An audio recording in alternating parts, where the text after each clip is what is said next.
I'm Jeanette Abrahamsen, Vice President of Marketing at Trade Hounds in Indianapolis at the NAED Marketing Summit. I'm sitting down with Maddie Everhardt from Siemens. Thank you so much for joining me today. Thank you for having me. Good to be back. I have to start by saying congratulations. You won a big award last night at the Best of the Best. So tell us, what did you win for?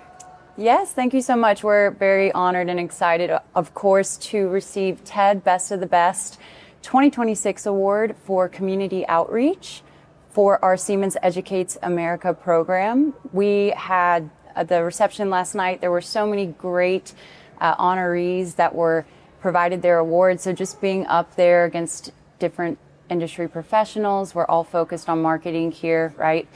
It was a great time, and our team was there. We got to share it together. So excited for that achievement and looking forward to what's next. Well, congratulations. I know I'm lucky enough to work with you on the Siemens Educates America, and I know our team loves working on those things. But for people who are maybe watching this who don't know what Siemens Educates America is, could you explain the initiative that you lead? Absolutely. Siemens Educates America is a workforce development program.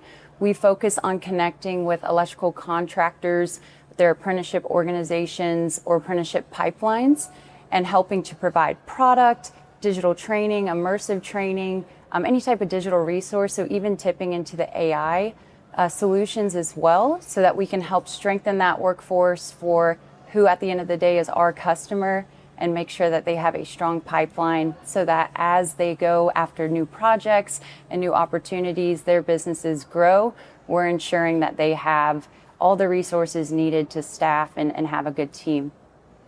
And so last time we saw each other in person, I can't believe it was so long ago.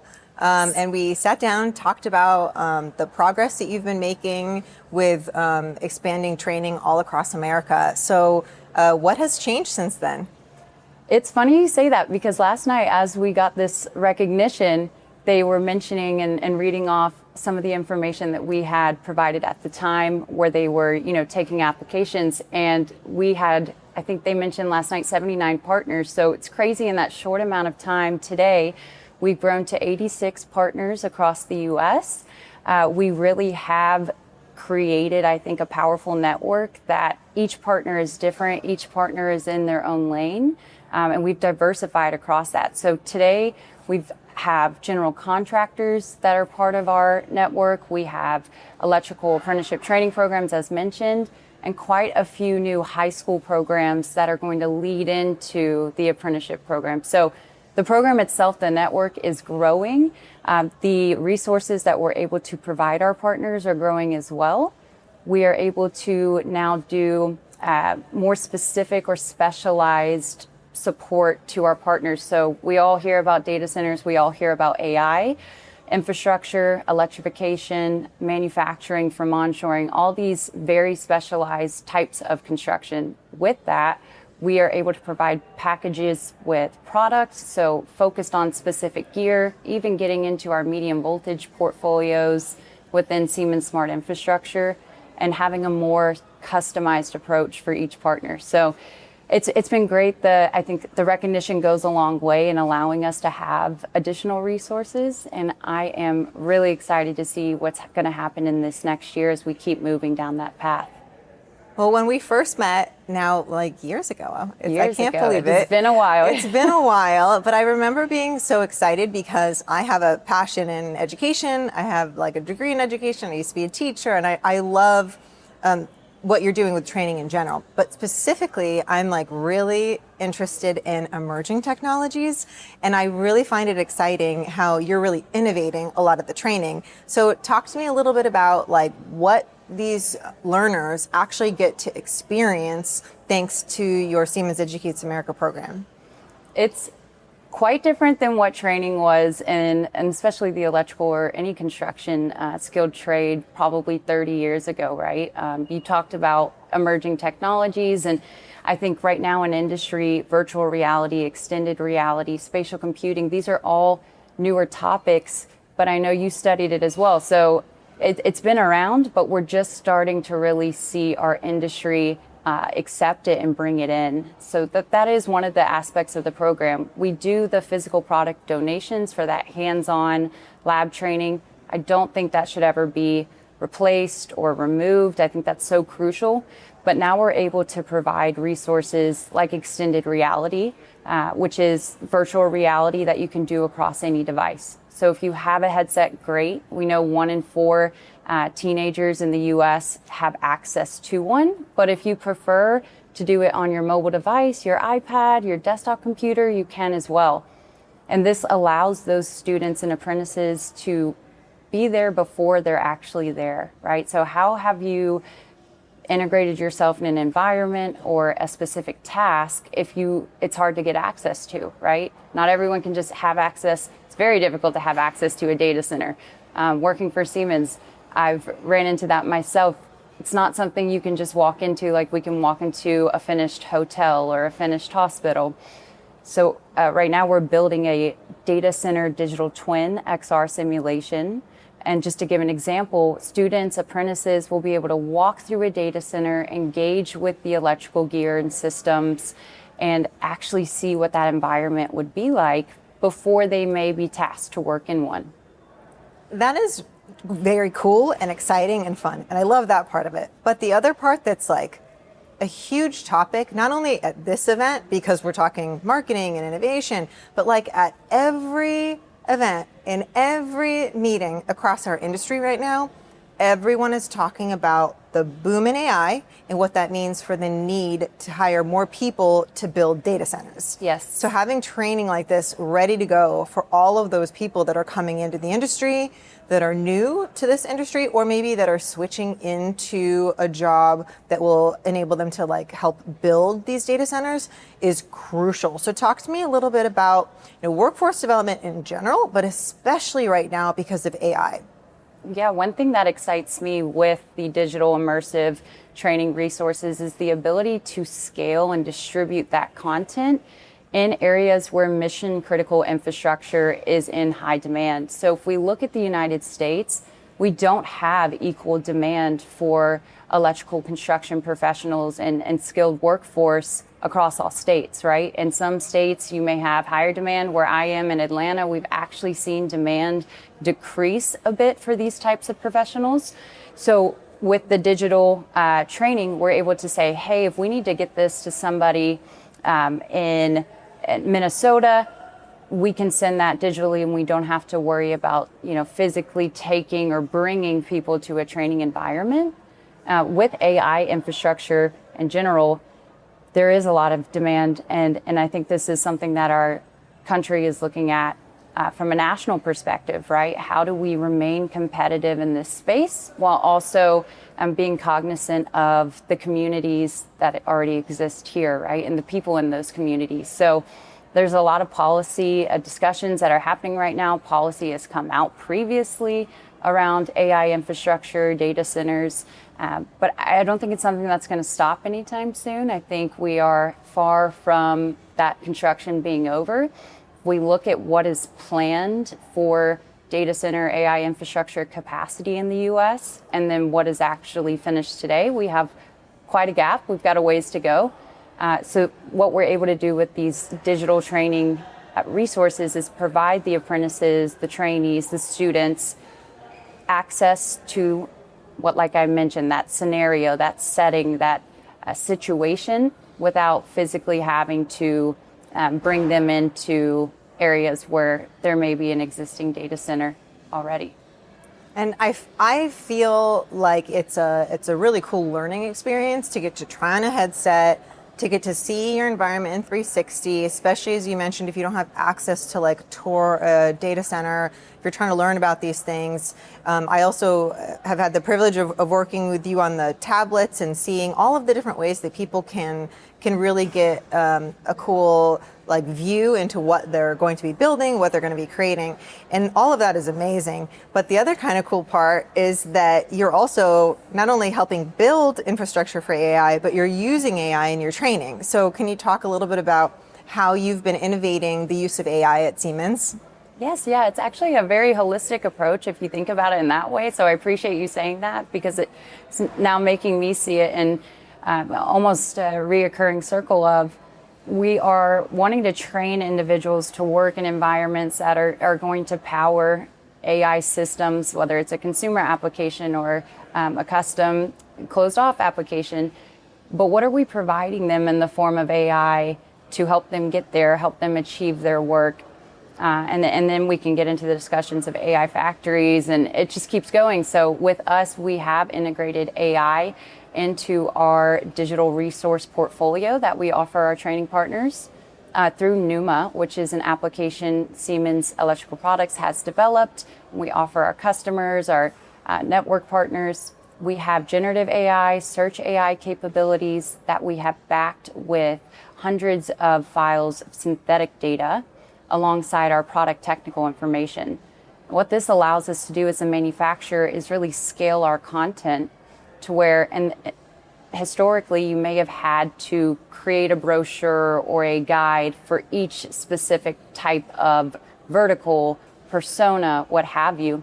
Now we can take one generalized piece of content and attach some synthetic data based on a user's query or prompt and allow that user to have a customized learning pathway. So that's what we make possible with Pneuma. Users can come in. I'll give an example. If I'm an apprentice, I can say I'm an electrical apprentice. What do I need to know about solar residential applications or construction? Or, hey, I'm an electrical apprentice. I keep hearing about data centers. What is something that I would need to know if I'm going to go have a discussion with a facility maintenance manager? Or what does a facility maintenance manager care about? What's in their scope of work? And it will take that generalized content, that synthetic data, which is giving you persona-based metrics and information, vertical information, and combine and provide that response. We've seen a lot of success with it right now. Today, we get around 40,000 prompts a month with a 99.97% efficacy rate, which I'm very proud of. I know that's specific, but it takes a lot of work to limit hallucinations, and I believe with Pneuma, we've done a great job in achieving that. Yeah, that's especially important in the electrical industry where the people that you're training need to have the correct information to ensure that they're installing things safely, accurately. That's one of the things that I know, we did some research together. Siemens and Trade Hounds teamed up, did a lot of polling of our users to kind of get an idea of like the sentiment around AI with electricians. And that was the one thing that when we started the research, it was even like a year and a half ago or 2 years ago, people were a little nervous about a bit of hesitation. Yeah, because they saw hallucinations. They saw, what AI was. And in some ways, many of the platforms and models still are. And I think it's important for people who are using those other platforms to keep that in mind so that if they're searching for something or prompting something, they understand that they need to fact check it. But I think what's really great is the way that you've trained that model specifically on Siemens data and that you've really helped make sure that it's accurate is a tool that people can trust. I think that's so important with AI. When you're teaching people on AI, they need to know that they can trust that it's accurate. And I think that's fantastic. So congratulations that you've done a lot of work, and I know it's come a long way, and AI has been such an interesting topic, and the research is continuing to evolve, and the sentiment around it is evolving. People are getting more excited about AI. But the other thing that you guys have done with other companies that you've worked with too is research around the efficacy of the training. So talk to me a little bit about those metrics that you've been able to really find about the training that you offer and what it actually means for people that are looking to maybe put their apprentices in, or maybe not even their apprentices. Maybe it's just helping people prepare to install all of these data centers. So talk to us about what your data shows about the efficacy of your training. We can look at this two different ways. There's almost two sides of it and two different, and more than two, but two main value points that can be derived. So the first one, I look at the actual delivery and what the apprentices or trainees are saying. And through some research, we've done a lot with you. We've done some with our other technology partners. But we find that when you apply or when a student applies digital and immersive training, they leave that training with over 250% more confidence than prior.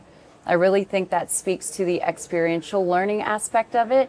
So instead of just reading and consuming, they're actually doing and engaging, and they're having those basic motor skills come into play of what does this actually feel like if I were performing it in the field. When we look at a 12-week training course with these digital training resources applied, we saw a 90% reduction in errors. We saw a 70% increase in time to competency. So we know that applying these digital and immersive tools helps our learners be more confident, helps them get the job done in a shorter amount of time. They have the knowledge. They're not second guessing every step. They can go through it with confidence. And then lastly, helps reduce errors, which is a big concern that we should all have with the safety of these professionals. We want the job to get done, but we want to get it done safely. And then the other side of that is what can we derive from this so that we can keep getting better? So anytime someone is interacting with a digital training resource, and really anything digital today, right? If I were to go online after this, or if you're doing something on your phone, that's also a digital touch point that we can get data from on the back end to show where might the hesitation points be in this 10-step training. And if there are hesitation points, if those do exist, what should we be doing as the manufacturer to make that process more simplified or easier to understand? That can affect things like R&D, product development, product research. It can help with our go-to-market strategies and what we provide our customers. So yeah, it's a twofold thing. One, we're able to see, hey, this really does work when applied. Not only that, it helps with recruitment. People love, especially the younger generation that grew up with digital tools in their hand, iPhones or iPads, right? They love the aspect of being able to engage with their profession from their own device. But on the other side, as a manufacturer, and hopefully we share this data with our close partners of here's how we can get better, here's how we can move this forward, because we can't stop where we are today. We can't say, hey, we did it, we have virtual reality training. I think there's so much more untapped potential, digital twin simulation being one of them, and I think we're just getting started. That feedback loop is so important to iterate on all the things that you're creating, and you're totally right. I mean, this is just the beginning, so it's really exciting to think about what we're going to be talking about next year when we sit down and see how far we've come. Is there anything that we haven't talked about yet that you'd like to share? I would share, just in general, from the last time we spoke, when I take a second to pause and look at how the discussions around electrical workforce are evolving and have evolved, there's a lot changing, and it's changing at a rapid pace. So, Jeanette, who's to say we don't sit down 3 months from now, 6 months from now, and I'm like, hey, we have another update. Things are changing again. But with the Siemens Educates America program, what we have built at Siemens Electrical Products really allows for the flexibility to be agile and to adapt to these changes. One thing of note is we're really focused on training specialized roles, right? So we've talked about some of the high demand areas. We've talked about data centers, AI infrastructure, manufacturing. Those need specialized workers to fulfill specialized roles. So with the program, with the scalability of digital resources, I really feel like we're in a great spot to provide a solution to the market. And I appreciate everything that Hounds does for us as well with the research. Another thing we're working on together, and hopefully it might already be rolled out by now, I'm not sure, but research on what is actually happening with workforce development from your user's perspective on the app. I think you mentioned yesterday where you're at over 500,000 users, right? Yeah, that's impressive. So asking them, what are you seeing? How do you feel like your employer is going through these workforce challenges we hear about? Are you seeing it at all? So that's data that I'm really excited to collect and then share with our audiences in the next few months. Well, congratulations again on your award. Very well deserved. I am so excited to see you continue to build Siemens Educates America. Congratulations on all of your hard work paying off, and it's going to be exciting to see the next chapter of all of this. Absolutely. Thank you, Jeanette.